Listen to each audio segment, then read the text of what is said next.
É, Como vocês provavelmente se lembram, tem aulinha, então as crianças podem ir para a aulinha, né, não foi falado aqui. Quem for, as crianças aí que forem, podem acompanhar aqui a Berenice.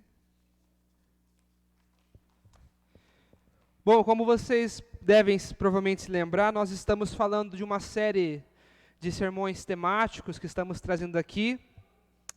E qual o tema principal que estamos abordando é reverência. E como já vimos, aqui reverência é uma ação de demonstrar respeito e humildade em relação a algo ou alguém que é considerado sagrado ou importante. E para nós, a quem prestamos reverências é ao nosso Deus. Mas algo importante de estarmos observando, principalmente compreendendo, é que agora que eu já sei o que é reverência, de acordo com as Escrituras, que foi que a mensagem que o Tiesco trouxe aqui para nós, e agora também que já tenho a concepção que eu sou do mundo, ou que eu estou no mundo, mas não sou do mundo, que é a mensagem que o Cido trouxe para nós, e também que agora que eu sei como ser reverente durante as atividades da igreja, como foi a mensagem do Gustavo, e logo em seguida podemos ver vários exemplos de reverência, como o Igor está dizendo aqui, Jesus sendo reverente em diversas ocasiões da vida que Jesus teve aqui na Terra. Hoje nós vamos falar sobre ser reverente diante das provações. E se você me perguntar qual passagem eu penso quando falamos de provações, você deve concordar comigo que é Tiago, capítulo 1 principalmente, né, que ele já começa falando sobre isso, e é lá que vamos começar hoje, se você puder abrir a sua Bíblia, em Tiago capítulo 1,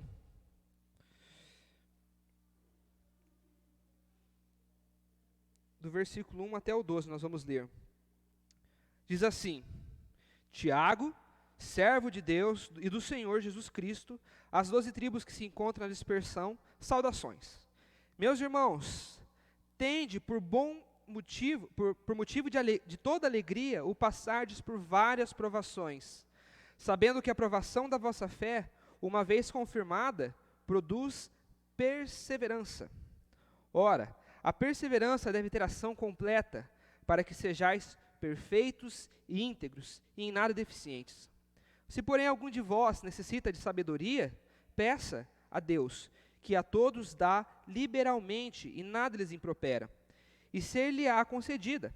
Peça, porém, com fé, em nada duvidando, pois o que duvida é semelhante à onda do mar impelida e agitada pelo vento. Não suponha esse homem que alcançará do Senhor alguma coisa. Homem de ânimo dobre, inconstante em todos os seus caminhos. O irmão, porém, de condição humilde, glorie-se na sua dignidade, e o rico na sua insignificância, porque ele passará como a flor da erva, porque o sol se levanta com o seu ardente calor, e a erva seca, e a sua flor cai, e desaparece a formosura do seu aspecto. Assim também se murchará o rico em seus caminhos. Bem-aventurado o homem que suporta com perseverança a provação, porque depois de ter sido aprovado, receberá a coroa da vida, a qual o Senhor prometeu aos que o amam. Eu acho essa carta de Tiago uma carta fantástica. Sem dúvidas, eu poderia vir aqui apenas ler o livro inteiro de Tiago e desejar um bom dia para vocês, e já seria o bastante para entendermos sobre provações e como lidar com elas. Tiago escreve essa carta para nos ensinar justamente como proceder diante as provações, já que aquele povo daquela época estava sendo severamente perseguido. E Tiago já chega dizendo que qual atitude que esse povo deveria tomar ao encarar as provações? Ter por motivo de grande alegria encarar diversas provações, tendo bom ânimo. Mas como eu vou ficar feliz sendo perseguidos, sendo provados, estando na dificuldade, estando com problemas? E no versículo seguinte, Tiago vai dizer que assim que você passar pela provação, sendo aprovado, ou seja, perseverando na fé, isso vai gerar em você ainda mais perseverança, e é ela que vai fazer com que você seja um cristão cada vez mais fiel e dedicado à obra de Deus. E para um verdadeiro seguidor de Cristo, o fato de ser aprovado, o fato de estar firme na fé, é motivo de grande alegria. Então, por isso que, quando as provações vêm, nós temos que olhar com um olhar de alegria, porque assim que aprovados, nós estaremos ainda mais firmes na palavra de Deus. Mas e caso eu não esteja sendo aprovado nessas provações? O que eu devo fazer? No versículo 5, Tiago vai dizer: se porém algum de vós necessita de sabedoria, peça a Deus que todos dá liberalmente, nada lhes impropera, e ser-lhe-á concedida. Peça, porém, com fé e em nada duvidando. Então, a sabedoria que Deus dá não são necessariamente informações sobre como se livrar das dificuldades, mas, em vez disso, é o discernimento sobre como aprender com as dificuldades. Não se trata de mais informações sobre como evitar esses momentos de prova, mas uma nova perspectiva a respeito das provações. A sabedoria de Deus começa com uma genuína reverência pelo Todo-Poderoso e uma firme confiança que Deus está no controle de todas as circunstâncias, nos guiando para o seu propósito. Lá em Romanos 8:28 diz que, eu esqueci agora, todas as coisas cooperam para o bem daqueles que amam a Deus. E agora no versículo 12 de Tiago vai dizer que bem-aventurado o homem que suporta com perseverança a aprovação, porque depois de ter sido aprovado receberá a coroa da vida, a qual o Senhor prometeu aos que amam. Apesar de novo, eu tenho 24 anos, eu me considero uma pessoa jovem ainda, talvez um dos mais jovens aqui que ficou, fora os que são muito novos ainda. Eu já passei por diversas provações na minha vida. E é engraçado que muitos momentos, quando estamos passando por provações, quando a luta está muito grande, quando percebemos que parece que não vamos conseguir lidar com aquela situação e que aquela situação dominou a gente, eu pensava que Deus tinha me abandonado, que Deus tinha me esquecido. Parece que Deus me abandonou, parece que Deus não me ama mais. Parece que Deus não ouve mais as minhas orações. Parece que eu oro, eu peço, e Deus não me ouve. Já não tem mais atenção, já não tem mais olhos para mim. Por que Deus não me livra de uma vez desse sofrimento? Por que Deus não faz logo eu passar por essa situação? Eu não quero, eu não aguento mais sofrer.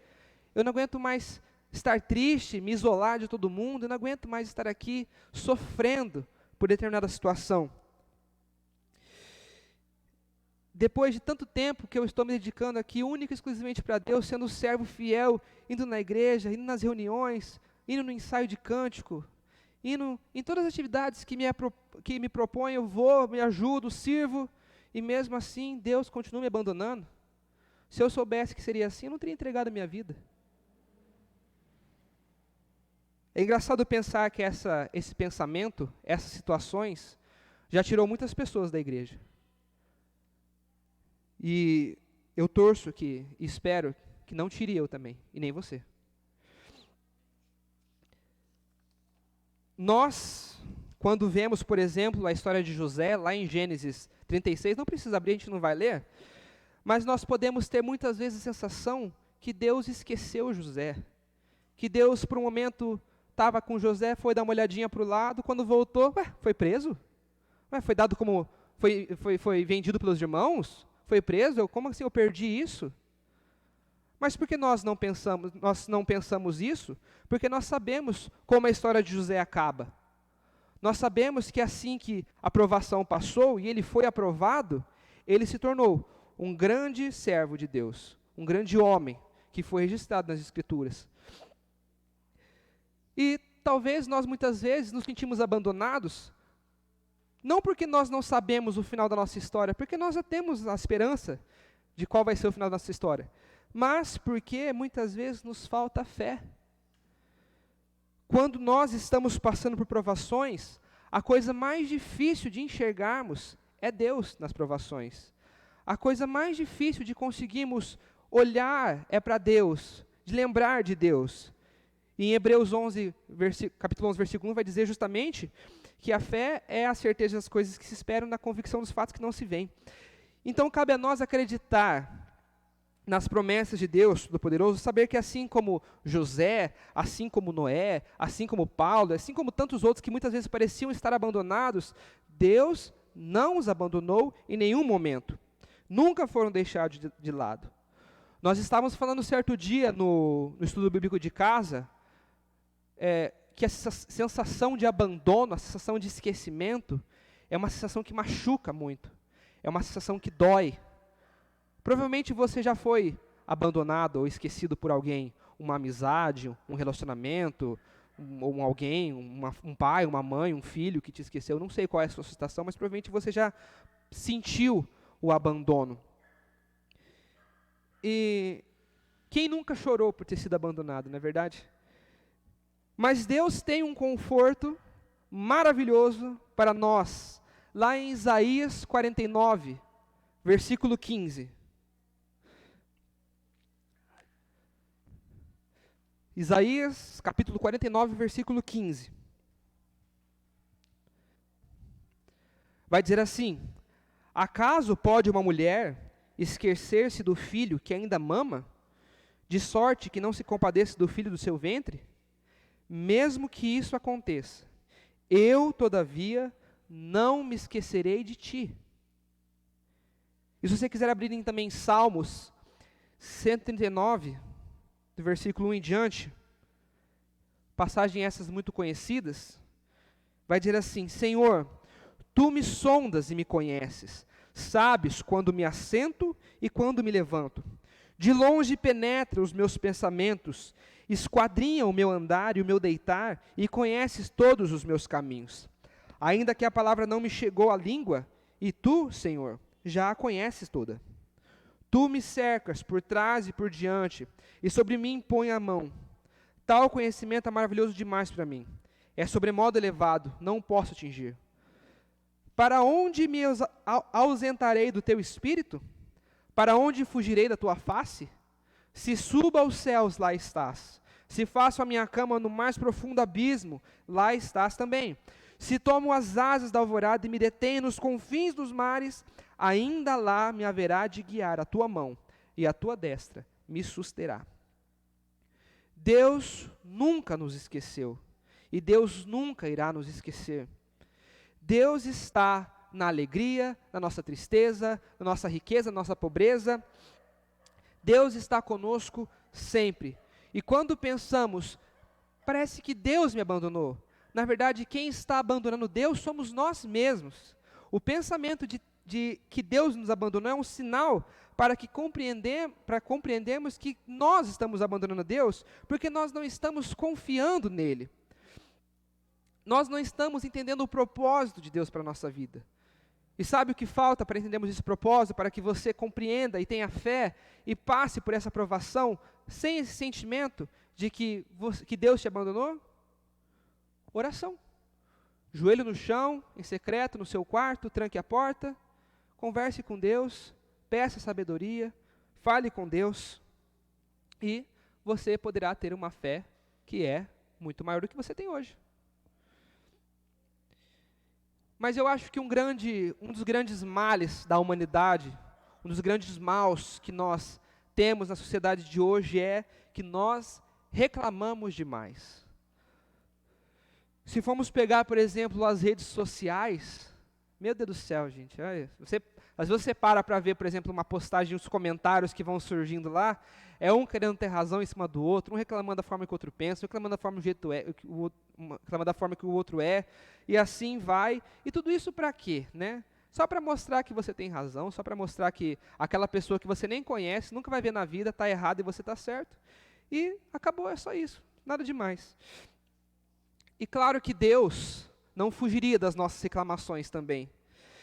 Quem nunca reclamou de Deus por estar passando por alguma situação difícil, ou uma provação? Sempre quando eu vou fazer a mensagem aqui, quando eu venho trazer a mensagem, e eu fico pensando em qual personagem, qual passagem, o que eu vou usar para trazer aqui para nós, eu sempre fico tentando me colocar no lugar dessas personagens que a Bíblia nos traz, né? E qual seria a minha atitude diante o que acontece com essa pessoa, por exemplo, José ou Noé, Paulo. E eu fiz aqui um pequeno diálogo entre Deus e eu, e Deus me falando que eu seria o salvador da humanidade, me contando esse plano de salvação, como se eu fosse ali, estivesse no lugar de Jesus. Claro que uma situação totalmente hipotética, né? Eu vou ler bem aqui para não perder. Vai começar assim. Guilherme, meu filho, eis-me aqui, Senhor.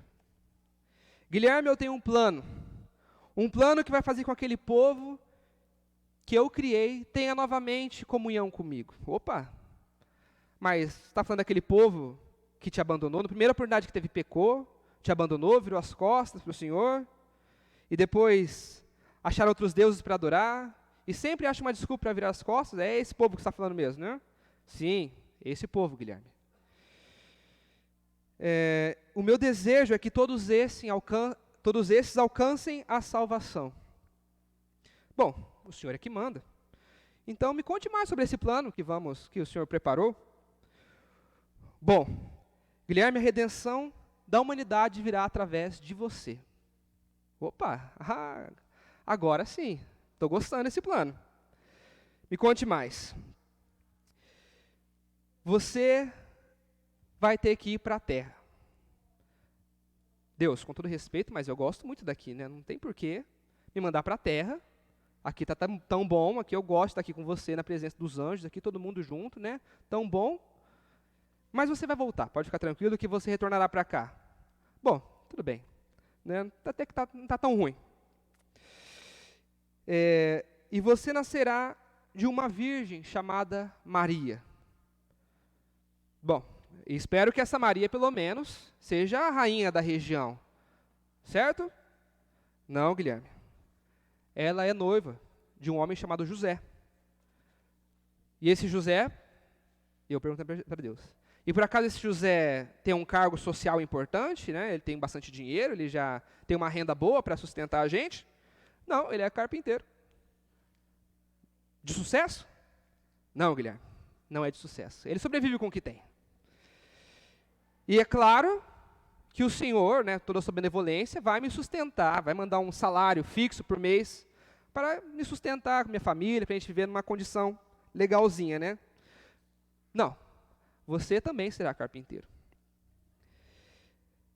Mas, eu acho que dá para viver sem uma condição muito boa, assim, mas pelo menos eu posso ter amigos, né? Eu posso pelo menos ter alguns amigos, né? Sair com eles de vez em quando. Claro que você pode, Guilherme, você vai ter um povo só seu. Opa, que beleza! Era isso que eu precisava. E é claro que esse povo vai me reconhecer como filho de Deus e vai me proclamar como rei deles. Na verdade, Guilherme, eles não vão te aceitar e vão te entregar para a morte. Mas então eu não teria amigo nenhum? Não, Guilherme, você terá 12 discípulos que estarão aprendendo tudo o que você ensinar. Bom, então acredito que aprendendo tudo o que eu ensinar para eles, né, aprendendo o que você está me passando aqui, claro que eles serão leais a mim até a minha morte. Guilherme, na verdade, um deles te trairá e os outros te abandonarão. Nossa, que beleza, hein, em Deus. Mas já que estamos falando de morte, pelo menos a minha morte vai ser rápida, né? Ali um papum, tô aqui de volta. Não, na verdade você será crucificado e antes será açoitado quase até a morte. Mas, Senhor, com todo respeito, por que eu aceitaria esse plano? Guilherme, só você pode fazer isso. Então, Deus, olha, obrigado pela oportunidade, eu agradeço de verdade, mas para mim hoje é não. Tá bom? Esse povo não te ama, esse povo não me ama, eles vão me matar e o que é pior, depois eles vão continuar negando eu e você. Sim, irão mesmo. Mas e os que aceitarem? Olha, Senhor, sinto muito por eles, mas estão lascados. E é engraçado que provavelmente a nossa atitude, a sua atitude, não seria muito diferente da minha.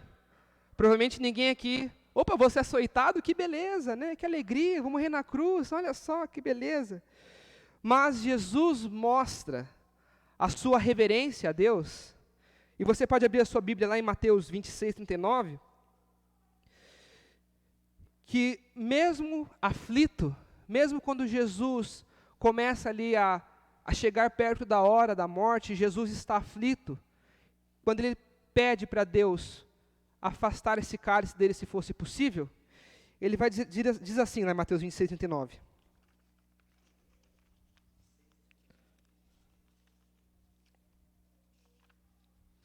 Indo um pouco mais adiante, prostou-se com o rosto em terra e orou: Meu Pai, se for possível, afasta de mim esse cálice. Contudo, não seja como eu quero, mas sim como tu queres. Que diferença, não? Jesus já mostra reverência vindo, e depois mostra ainda mais reverência quando coloca a vontade do Senhor acima da dele. Mesmo não querendo morrer na cruz, passar por todo o sofrimento, Jesus entende qual que é a vontade de Deus, entende o plano e nos ama a ponto de ir à cruz. E ama ainda mais a Deus a ponto de ser reverente e mostrar que, acima de tudo, seja feita a sua vontade. A reverência é um fruto do amor. E Jesus mostra esse amor diante da sua reverência. E ser reverente, para nós, é um desafio diário. Todos nós somos desafiados a ser reverentes, mas quanto mais amarmos a Deus, mais fácil essa tarefa será. E claramente, podemos ver como Jesus amava a Deus. O quanto ele era reverente, o quanto ele lembrava de Deus o tempo todo, sempre orando, sempre agradecendo, sempre ensinando sobre esse amor de Deus, como Deus tinha que ser engrandecido. E eu fico pensando assim que, Guilherme, olha, chega de reclamar, dá um tempinho. Tem uma passagem lá em Salmos 46, 10, não precisa abrir, que diz que Deus diz, fique quieto e saiba que eu sou Deus. Eu acho que muitas vezes essa é a vontade de Deus falar para mim, Guilherme, eu sou Deus, chega, para de reclamar, eu sou Deus, dá um tempinho, para. Porque se você me conhece, você já conviveu um bom tempo comigo, você sabe que eu reclamo bastante. E se você puder abrir em Tessalonicenses, 1 Tessalonicenses, capítulo 5, do versículo 18.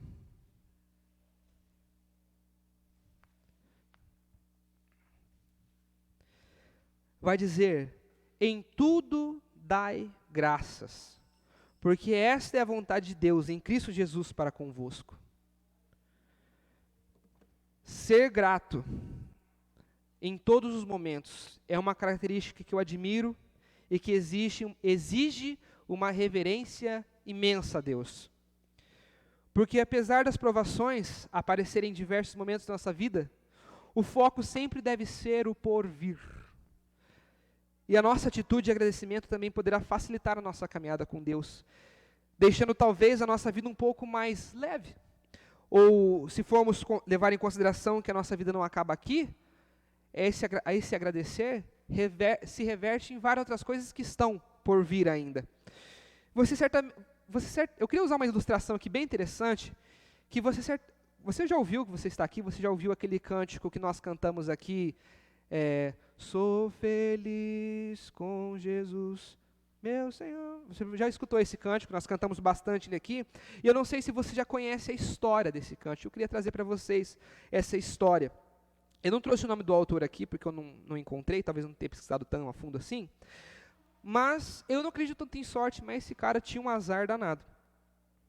Tudo começou quando a empresa dele pegou fogo e ele perdeu tudo que ele tinha. Ele ficou pobre e teve que ir para outro continente. Ele levou a família inteira dele num navio e o navio teve um acidente com outro navio, afundou e só ele e a mulher sobreviveram. E ele perdeu 4 filhas nesse acidente.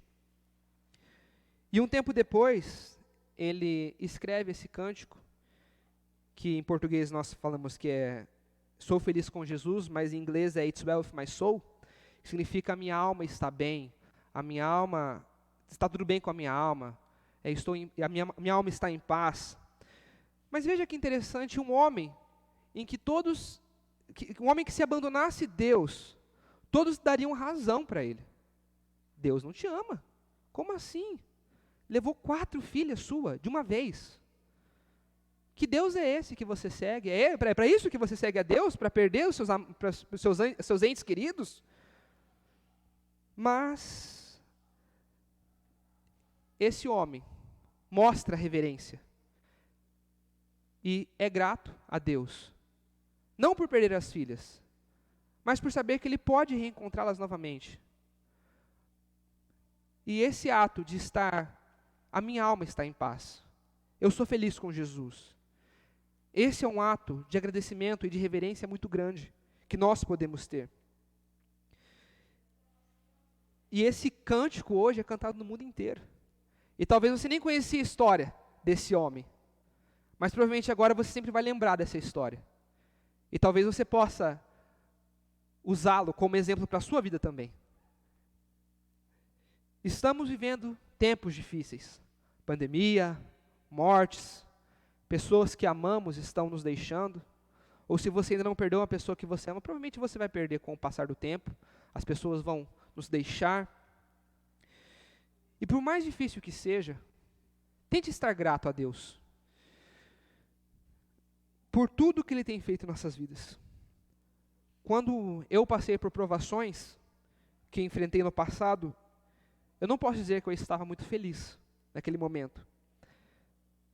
Mas hoje eu sou grato a Deus pelos livramentos que Ele me proporcionou. Provavelmente, se Ele não tivesse me colocado à provação, e se eu não tivesse resistido, e se eu não tivesse percebido o livramento que foi, eu não estaria aqui com vocês hoje. Mas graças a Deus eu estou. E sou feliz de estar aqui com vocês hoje. E quando começarmos, novamente, como eu já disse na mensagem passada, a contar as bênçãos, nós vamos ver quantas bênçãos Deus já nos proporcionou. Então, meus irmãos, as provações virão. Se é que você já não está passando por uma nesse exato momento.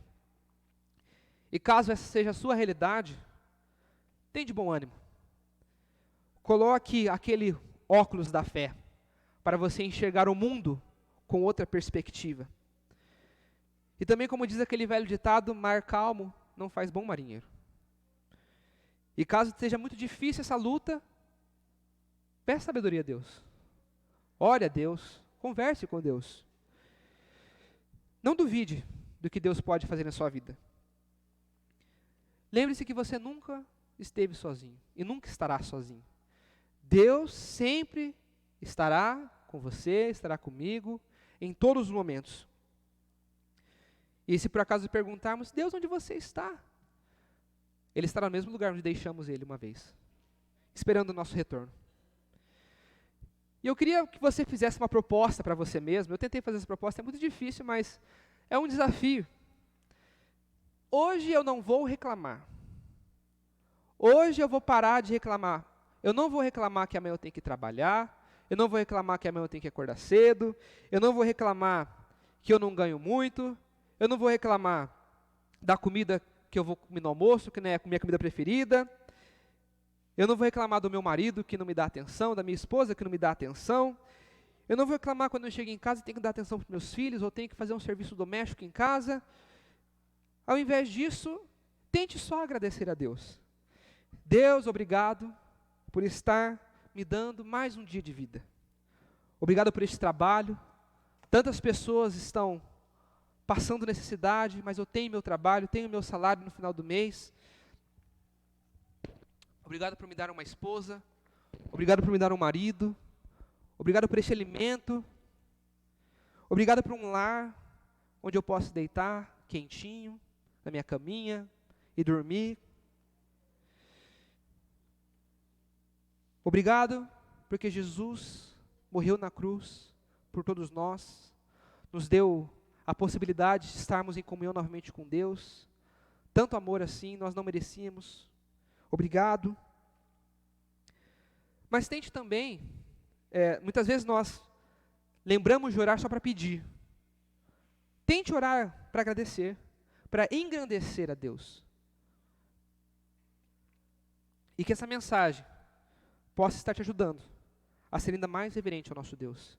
E caso você ainda não encontrou Deus na sua vida, não perca essa oportunidade de estar entregando a sua vida a Ele. Ou de estar reencontrando Deus, seja lá onde você tenha deixado Ele. Ele está só te esperando. Vamos orar? Vamos embora.